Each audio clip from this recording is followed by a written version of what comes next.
In a move that has stunned analysts and inspired millions across the African continent, President Ibrahim Traoré of Burkina Faso has once again defied expectations and rewritten the narrative of leadership in a time of crisis.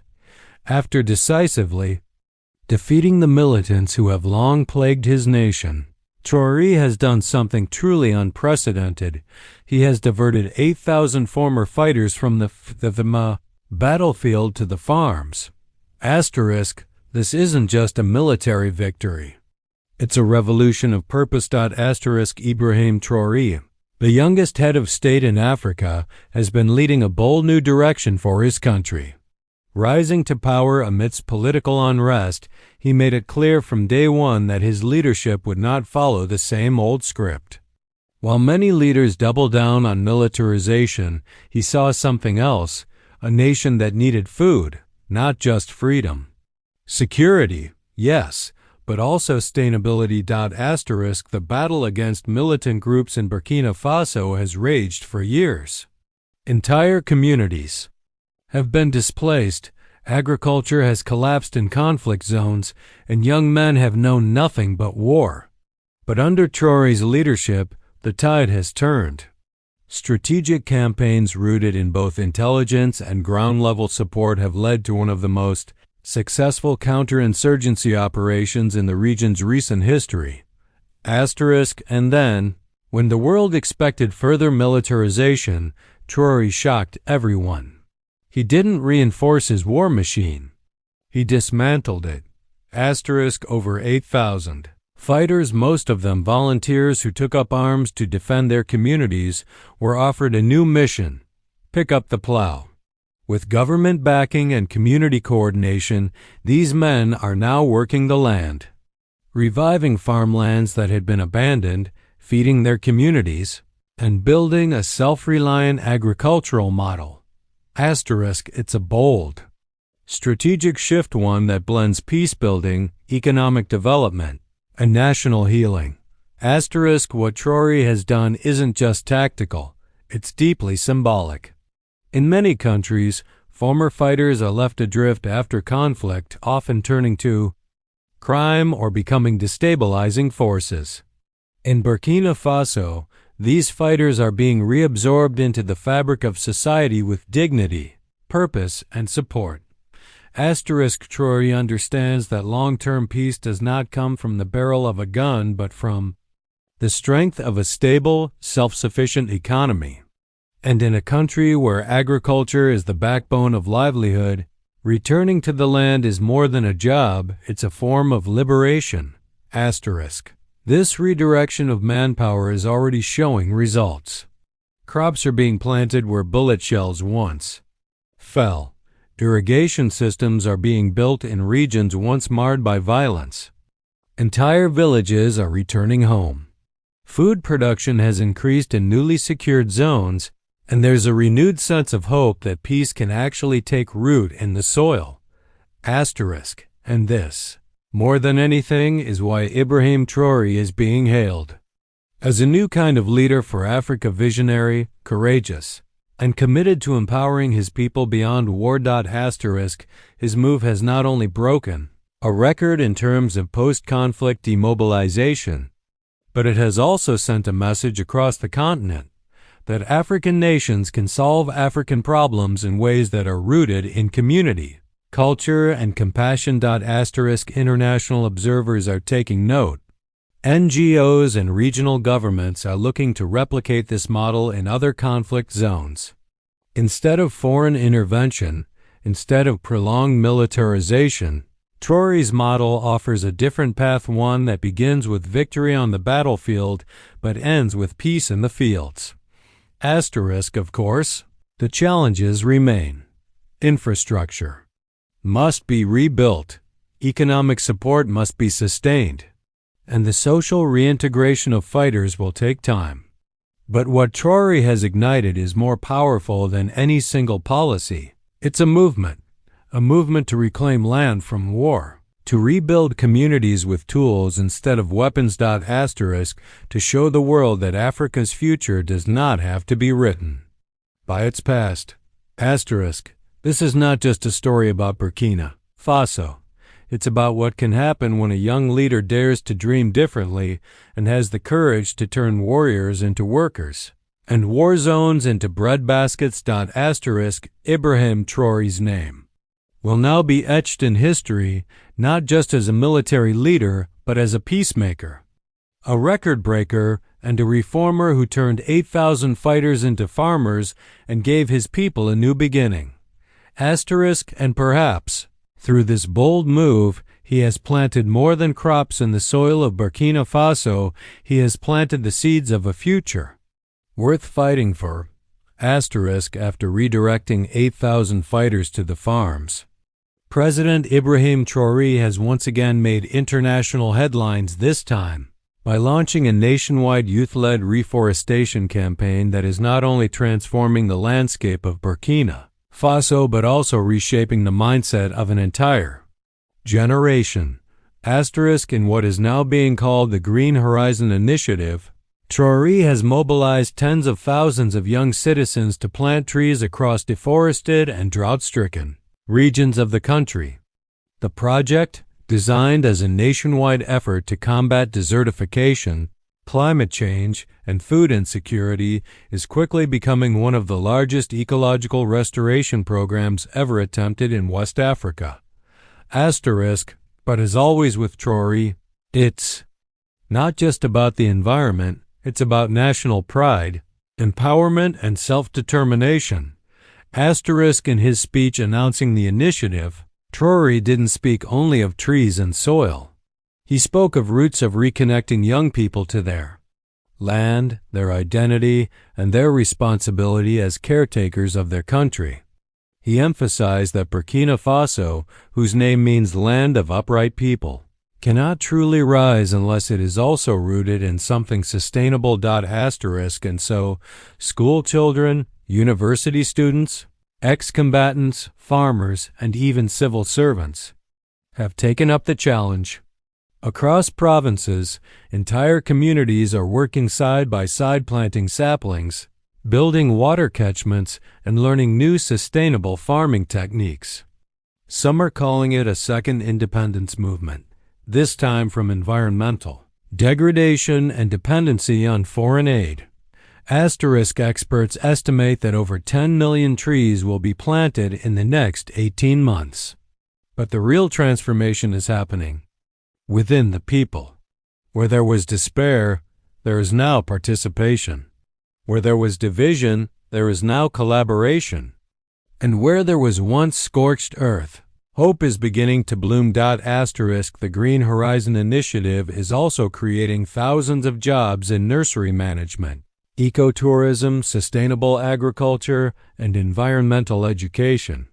Young Burkinab are being trained not only in how to plant trees but also how to maintain ecosystems, preserve biodiversity, and protect natural resources for future generations. What makes this story even more remarkable is that this entire program is being funded internally through redirected military budgets and revenue from newly nationalized mining sectors. Traoré has insisted that Burkina Faso's wealth be used to rebuild Burkina Faso, not to enrich foreign corporations or distant stakeholders. He is changing the narrative. He is proving that leadership is not about charity or dependency. It's about bold vision, practical action, and trusting your people. Traoré's model has started to influence neighboring countries. Delegations from Mali, Niger, and Chad have already visited the project sites. Environmental groups from across Africa are praising his leadership and calling the Green Horizon Initiative a blueprint for grassroots-driven climate action on the continent. It's not just about planting trees. It's about planting dignity, purpose, and sovereignty. It's about young people who once saw no future now being given the tools and the trust to build one. Ibrahim Traoré continues to rise as not just a military tactician or a political leader, but as a builder of peace and protector of the earth. His work reminds the world that in Africa, Solutions don't always have to come from abroad, they can grow from the ground, rise from the ashes, and be led by those who love their land most. So, while the rest of the world debates climate policy, Burkina Faso, under the vision of this young, determined leader, is taking action.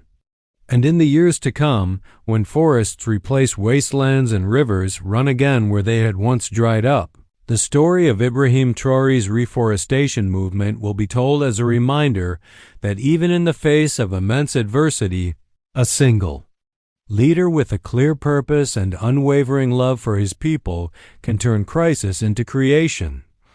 And that's exactly what Traoré is doing, tree by tree, village by village, future by future.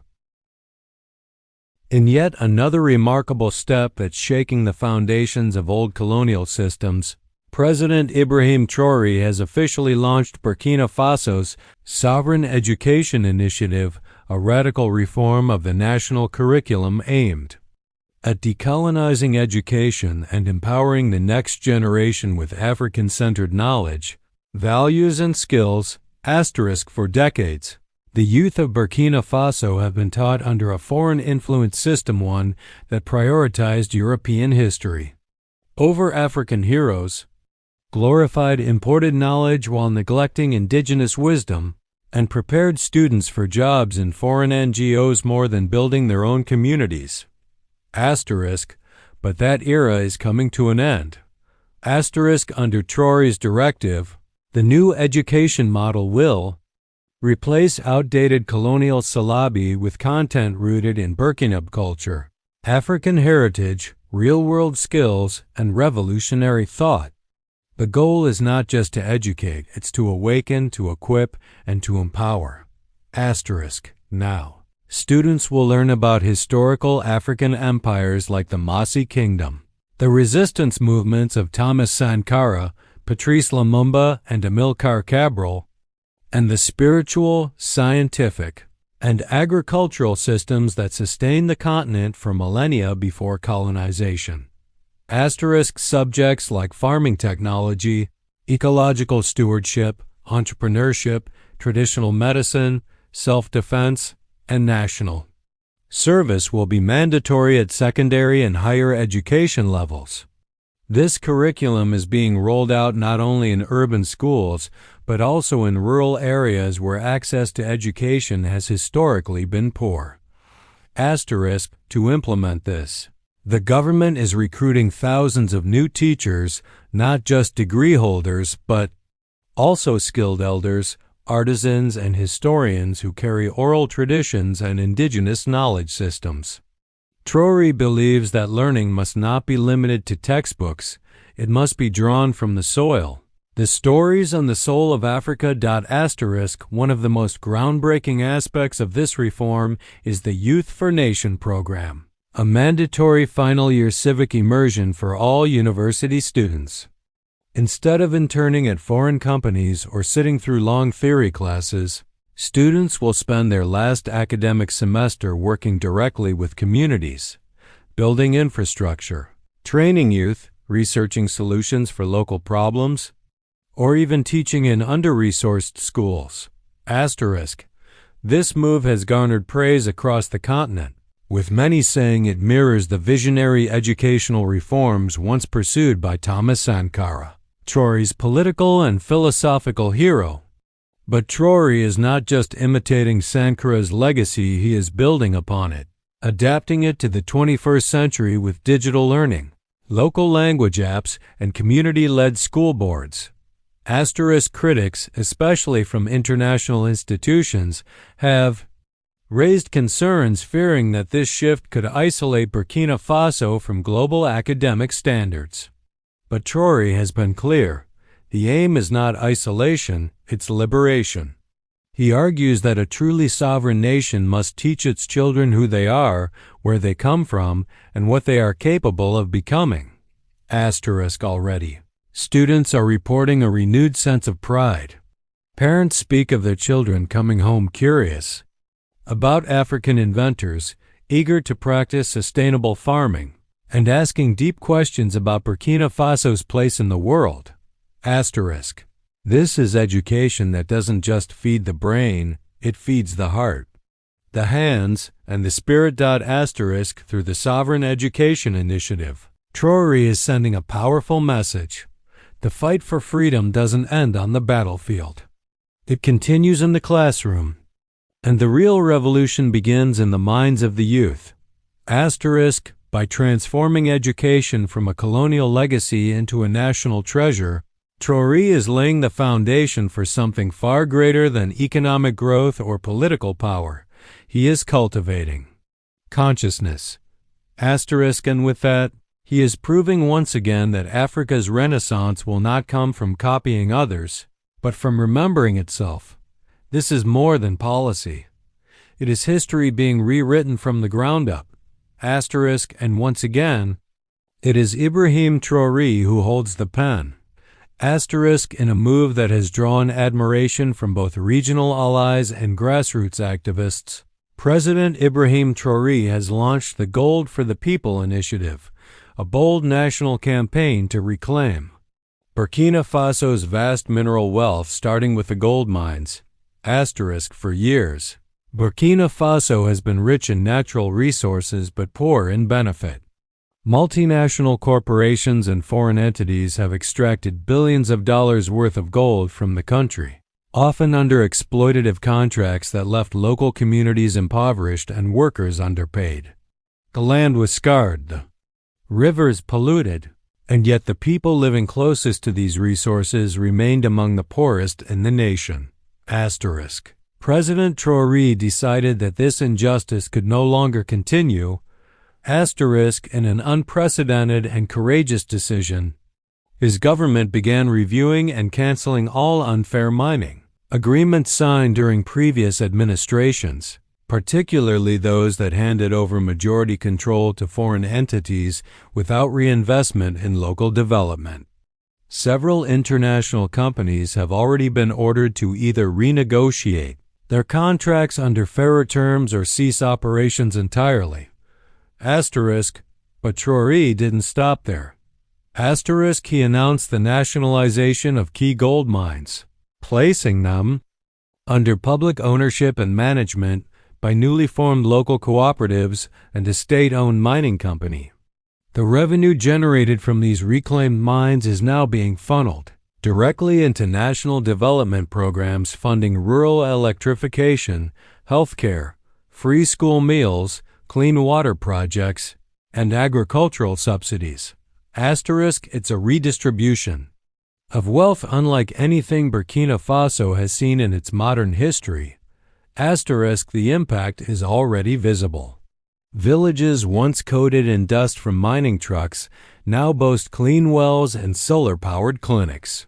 Schools are being built near former mine sites. Locals who were previously working in dangerous, informal pits are now employed in regulated, safer, and better-paid positions within the state-managed system. Asterisk, and perhaps most inspiring of all, Traoré has launched a youth in mining training program equipping young Burkinab with the technical skills to work, manage, and even innovate in mining technology, refining, and ecological restoration. For the first time, locals are being trained not just to dig, but to lead. Asterisk. This initiative has shaken the old guard. Asterisk, foreign stakeholders have applied pressure, and threats of sanctions have loomed, but Traoré has stood firm. In his public addresses, he reminds the world, Burkina Faso's resources belong to Burkina. We will not be rich in soil and poor in spirit.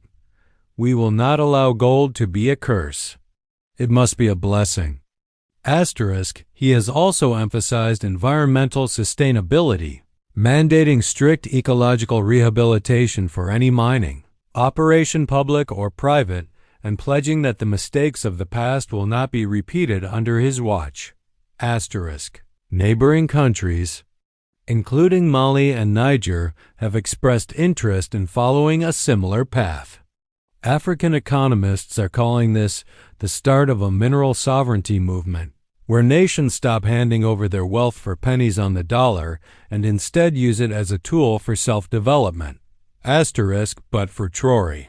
This is not just economics. It's about justice. Justice for the miners who died in tunnels for someone else's profits.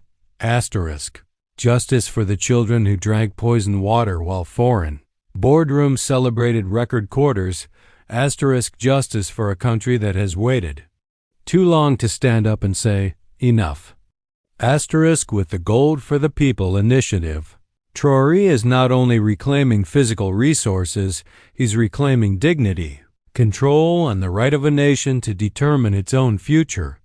And just like with the farmers, the reforestation volunteers, and the students, this movement isn't about him alone, it's about the people. Because when the wealth beneath your feet finally begins to nourish the hands that live on the land, that's not just economic reform. That's a revolution. And once again, at the heart of it stands Ibrahim Traoré, young, unshaken, and unyielding in his mission to prove that real power comes not from what you take from the people, but what you give back to them. In yet another groundbreaking act of defiance against neo-colonial control, President Ibrahim Traoré has unveiled the Burkina Faso Sovereign Banking Project, a visionary step toward full financial independence by establishing a state-owned national bank that operates outside the influence of former colonial powers and foreign-dominated financial institutions. For decades, Burkina Faso, like many West African nations, has operated under the weight of the CFA franc, a currency controlled and guaranteed by the French Treasury. Critics have long argued that the CFA system stifles true economic independence, funnels wealth out of Africa, and binds nations to outdated colonial structures under the illusion of financial stability. Traoré has called it what many feared. To say aloud, a modern-day chain. So he took action. The Sovereign Banking Project began with the formation of the Burkina Faso National Treasury Bank, BFNTB, a financial institution owned entirely by the state, staffed by Burkina economists, and designed to serve the real needs of its people, not foreign investors. Its mission is clear: mobilize local capital, provide low-interest loans to farmers, artisans, and small businesses, create saving systems for rural communities, and eventually pave the way toward a national currency independent of colonial influence. But the bank is more than a financial structure. It is a symbol of economic liberation. Within weeks of its soft launch, the BFNTB had opened over 100,000 new accounts, many of them from citizens who had never before had access to banking. Mobile banking units are being dispatched to remote areas, giving market vendors, local traders, and even nomadic herders the chance to save, borrow, and grow within a system that finally speaks to their needs. What makes this bank revolutionary is not just its ownership, but its values. Traoré has made it clear, this is not a bank for elites. It's a bank for the people. Loans are being offered to youth cooperatives trying to start businesses. Women-led farming groups are being prioritized for agricultural credit. Interest-free microloans are being granted to conflict-affected communities trying to rebuild. And all of this is being managed without the oversight of the International Monetary Fund or the World Bank. Of course. Such a move has not come without backlash. Global financial powers have expressed concerns over economic stability. Threats of sanctions have resurfaced. Some regional banks have attempted to isolate Burkina Faso from key platforms. But Traoré remains unmoved. He responded in a recent speech, "They fear our independence not because it will fail, but because it will succeed." If Burkina Faso shows that we can stand on our own, what excuse will the rest of Africa have to keep kneeling? Indeed, the shockwaves are already being felt. Mali and Niger, both aligned with Traoré in the newly formed alliance of Sahel states, have announced plans to explore similar financial models. Pan-African economists and thought leaders have begun discussing a Sahel central bank and an independent West African currency, free from foreign control. But even as these larger visions unfold, it is the everyday people of Burkina Faso who are feeling the impact. A widow in Ouagadougou can now take out a loan to start a small food stall. A young graduate in Koudougou no longer needs to beg foreign banks for a business loan that will be denied.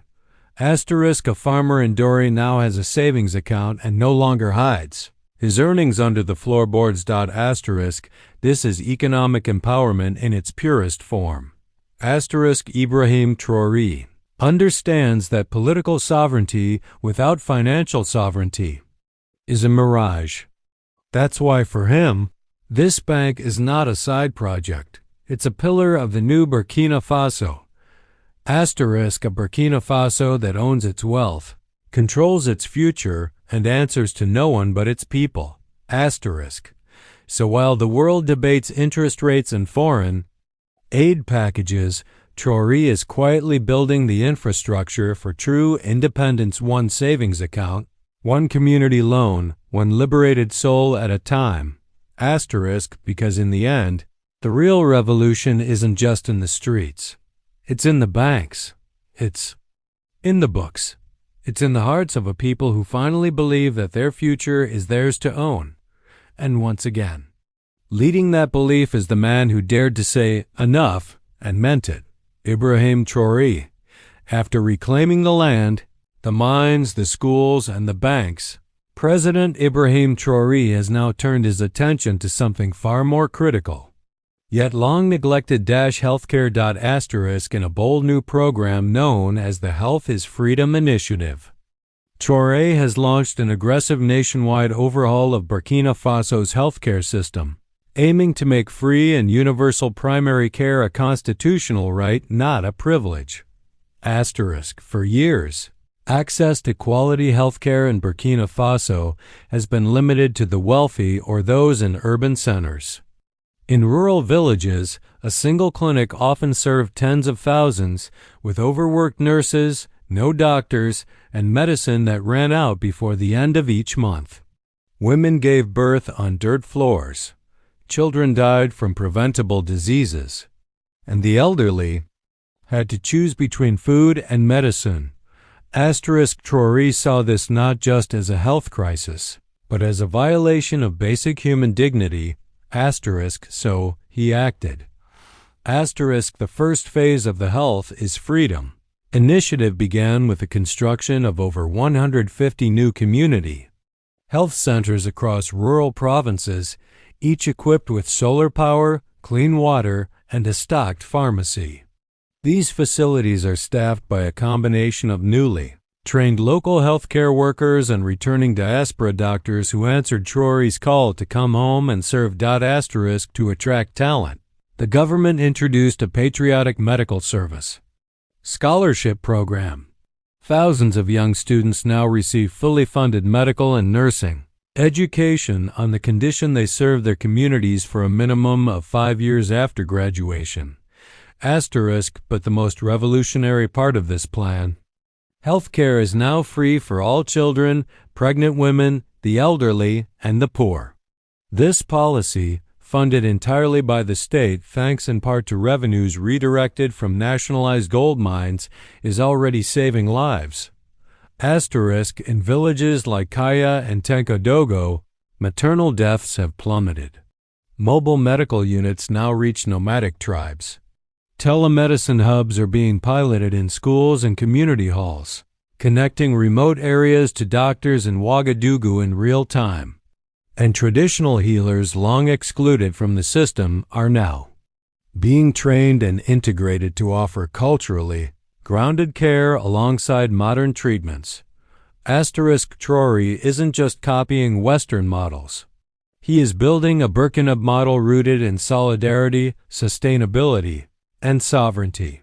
His government also partnered with local universities to produce affordable Burkina-made medicines, reducing dependency on expensive imports. In one case, a malaria drug that used to cost $8 a dose is now being produced locally for just 80 cents. Asterisk. International observers are stunned. Asterisk. How can a country labeled one of the poorest in the world provide better access to care than some so-called developed nations? The answer, Traore says, lies not in GDP but in political will. Asterisk. We are not poor, he declared in a speech to healthcare workers. We are rich in resources, rich in people, rich in spirit. What we lacked was courage and leadership. That is no longer the case. Asterisk, and once again, the people are not just beneficiaries, they are builders of this system. Local health committees have been empowered to monitor clinics, report corruption, and ensure no one is turned away. The people are holding the system accountable, not foreign NGOs, not donors, not distant administrators. Asterisk, in less than a year, Burkina Faso's infant mortality rate has dropped significantly. Vaccine campaigns have reached historic highs. And, most importantly, faith in public institutions is being restored. Asterisk. Traore understands that a sick nation cannot be free, that a mother's scream in a clinic is just as urgent as a cry on the battlefield. That health is not a luxury, but the foundation of liberation. Asterisk. And so, even as sanctions loom and media outlets criticize, Burkina Faso is quietly proving that revolutionary governance can be measured in lives saved, not just speeches made. Asterisk. The health is freedom. Initiative is more than a policy, it's a moral declaration. Asterisk. A declaration that no child should die from a mosquito bite. Asterisk. That no woman should bury a newborn because she couldn't afford medicine. That no citizen should suffer because their leaders lack the vision to care. And once again, the architect of this quiet revolution is Ibrahim Traoré, a man leading with conviction, courage, and an unshakable belief that his people deserve more than survival. They deserve dignity. They deserve life. They deserve healing. And now, under his leadership, they are finally receiving it.